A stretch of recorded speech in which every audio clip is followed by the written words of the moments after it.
John DeSando.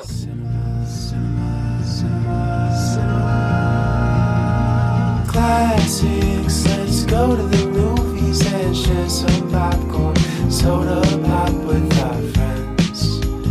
Turn off our cell phones and get away. Night or day, it's John DeSando on the radio. We'll watch the credits from up high and low. Cinema Classics on air. Cinema Classics is produced and hosted by John DeSando. Listen to shows Thursdays at 8:01 p.m. on WCBE 90.5 FM. And listen to shows and read reviews online at WCBE.org. I'm John DeSando. And I'm Gary Hammond. And this is Cinema Classics. And I said to myself, out of my great stable of film critics, who's tall, handsome, rugged, and romantic? I said it has to be Gary Hammond. Oh. And it fits because that's what we have with the new version of Wuthering Heights. True, but it's inspired by the book of Miss Bronte. Yeah, that's right. So it's a little different. Right. I'm comparing my friend Gary here with Heathcliff, Yes. who is the male romantic lead in this. What's your overall impression? Well, I'm the British version, really, of him. After he was cleaned up, he was quite striking. True. He was quite striking when he was hairy and dirty, but he was very strikingly handsome, in fact, when he came back as a moneyed gentleman. We never found out, nor do I think that Bronte told us how he made his money. No, but it happened so fast, and he had so much. It had to be something dark. Probably, yeah. And Jacob Elordi, who played the monster Frankenstein, is here playing opposite one sweet actress. Oh my goodness. Margot Robbie. Yes. And she is probably the best known actress now, I think, or the most active. At least she is one of the most prominent actresses. Okay. And I'd like to look a little bit at her filmography later on. Okay, we can do that. But right now, ordinarily we don't do this, but I really would like to know your overall impression of the film. I very much liked it. I mean, very much liked it. I especially enjoyed her. I enjoyed him. Edgar, all the players I thought were great in it. The father was a horribly defective person, and I won't go into all the details. Did he need AA? Did he need AA?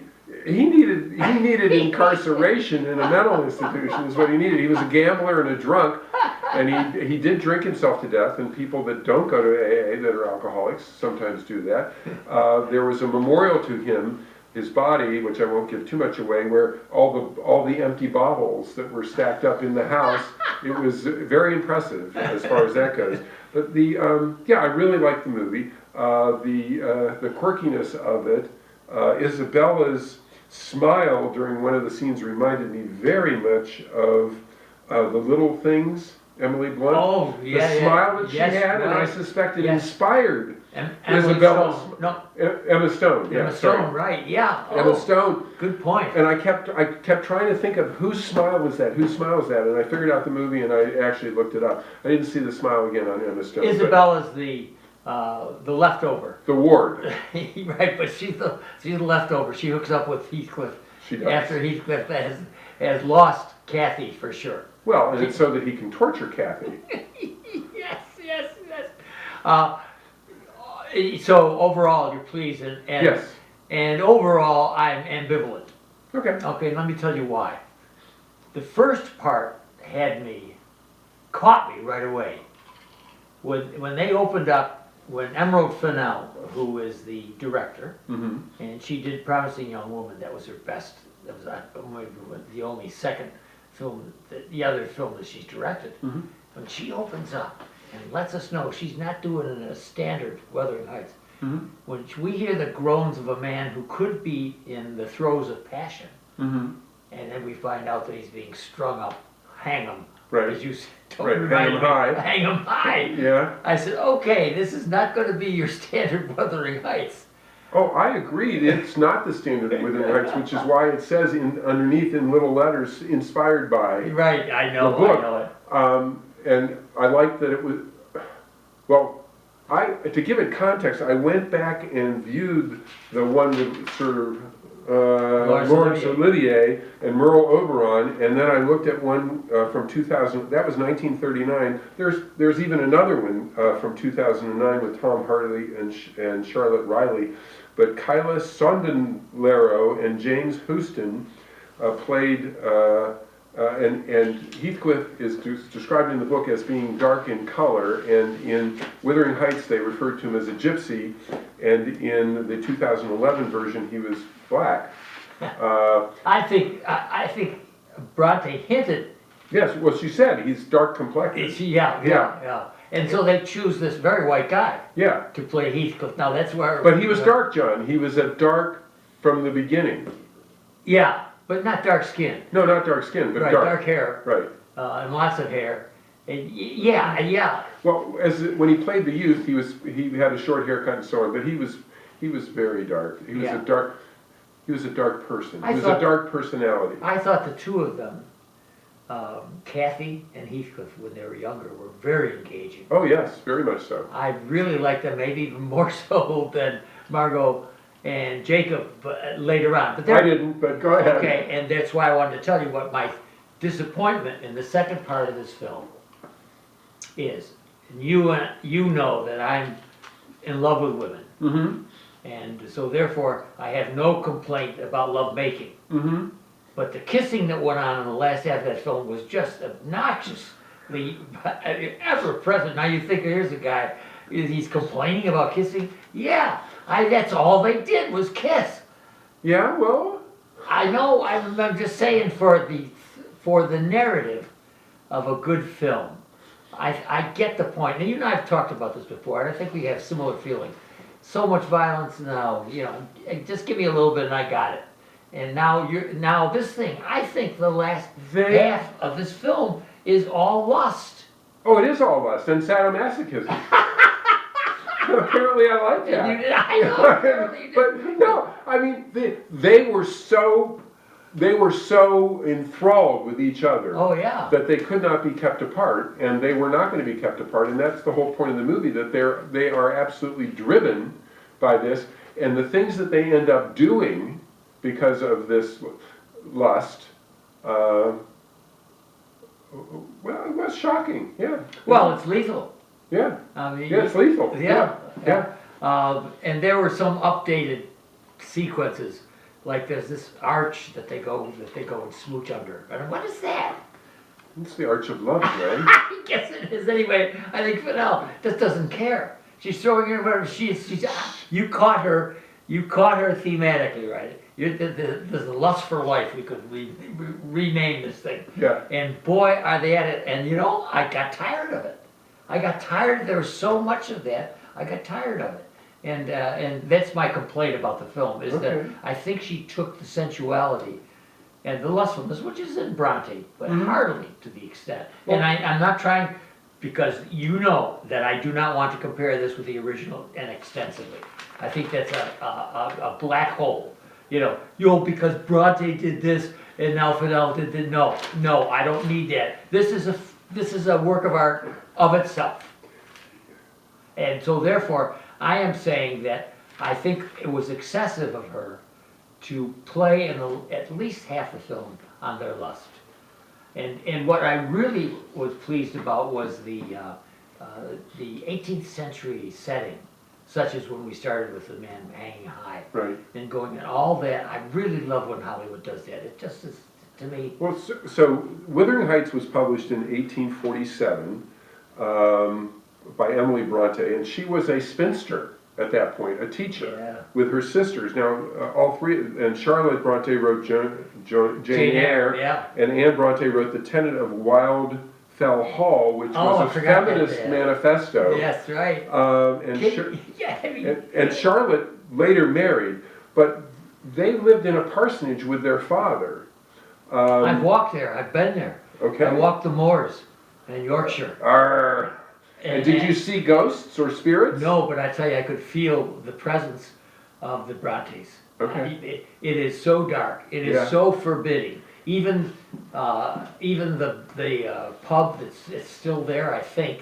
Anyway, It's very atmospheric. I mean, because we even have, I think we had the Out of the Baskervilles, Sherlock Holmes cassette. Well, the dogs are there. The dog, and I want to say the 2011 version of it is actually darker than the 1939 version with Sir Laurence Olivier. It's so dark you can hardly see the characters sometimes, and it's shot out of focus. And so this was bright and colorful, and yet much of it seemed to be in black and white because of the dark interiors. And yes. Wuthering Heights, the house, is so. It's so raw, it's so broken down, and it starts out broken down, but it gets more and more broken down, and the rocks around it seem to be getting taller as it shrinks into the ground. That's good. That's a good description.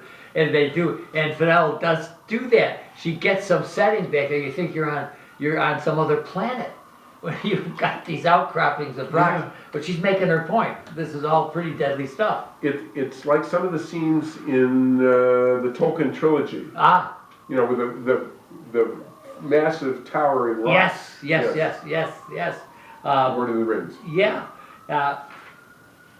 In Wuthering Heights, as we're now looking at the newest iteration, what do you think is its strength? Yeah, as a film, you liked it. I liked it somewhat, but you really liked it. What did you think was? The cinematography is fantastic. Boy, you hit it right there. Yeah. Oh man, I'm telling you, it was so engaging, and I mean, it was really well shot, really well filmed. Yes. Things are just the right horrible or just the right wonderful, or I mean whatever as far as that goes. But in terms of the big scenes, you know, it's this beautiful scenery as far as that goes. In terms of the dark interiors, it's really dark interiors. And I thought the cinematography, I thought that she was beautiful and he was handsome and he was rough when he was supposed to be rough. The Ward's smile was to me just. It seemed like Isabella. Is trope the right word? I mean, she was in on the joke. Okay, she was in on the joke in that scene where Kathy comes to find them, and she's just like shocked at how they're behaving, and she's pretty happy with what's going on. Well, when she slides down mentally. Yeah. And she acts like that dog or whatever. That was it. I was going to save that, John. I was not going to share that, but in any event. Yeah. Oh, yeah. I mean, it's a well-known novel, so I think we don't have to worry about what happens in this film. All right, Gary Hammond, I think people have to go to our podcast. I think so. And to hear more. We've so. already had several calls wanting to know what this tall guy thinks more about it and shut the other guy up, okay? So that I'm all right with that. But okay, all right. But tell me, they have to go to WCBE.org, the podcast experience, double take, to hear more about it. But what do you advise about Wuthering Heights, the newest version? It's an adult movie. Go to an adult movie if you want to see an adult movie.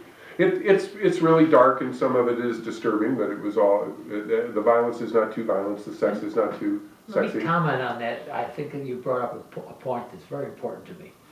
Dark, yes, but can I see it? Yes. We have seen many thrillers where it's so dark you don't know who's hitting whom, who's shooting whom. Right. This one, you remind me that when I was watching this, I had no complaint about that. Right. It was dark, but there was enough light to see what's going on. Right, and I say dark in the sense of the story, but also in terms of the lighting, because that's important because the two are molded together. And they do this very well. You're right, because I will complain the minute I got out of them. Yeah, but I couldn't see what happened. You can see what happened. Well, that's what happens in the 2011 version. You can't really tell what's going on except somebody's suffering. Go ahead. Wuthering Heights. Wuthering Heights. I'm John DeSando.